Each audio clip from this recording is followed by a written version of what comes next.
Have you ever driven in fog? It's frustrating, even frightening, as you desperately focus on the road ahead, hoping you won't miss a turn and run off the road, or even worse, into someone. On a physical road, getting lost in fog can lead to serious, even deadly consequences. But on the road of life, getting lost in spiritual fog will lead to terrible, eternal consequences. In the Sermon on the Mount, Jesus said, "Enter through the narrow gate, for the gate is wide and the way is broad that leads to destruction, and there are many who enter through it.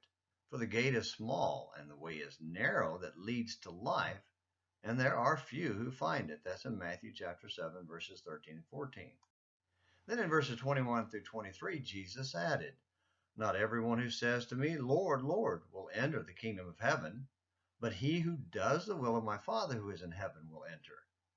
Many will say to me on that day, 'Lord, Lord, did we not prophesy in your name, and in your name cast out demons, and in your name perform many miracles?' And then I will declare to them, 'I never knew you. Depart from me, you who practice lawlessness.'"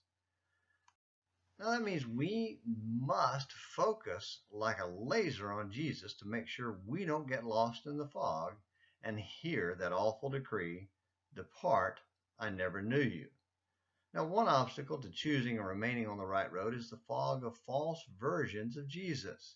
Matthew 24, verse 5 warns of that danger.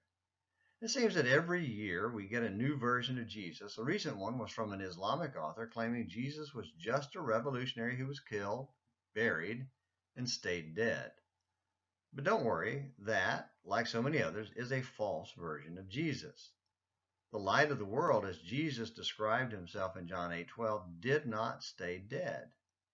In John 3, verses 19 through 21, Jesus promised to burn through the fog and bring light to those who will come to him.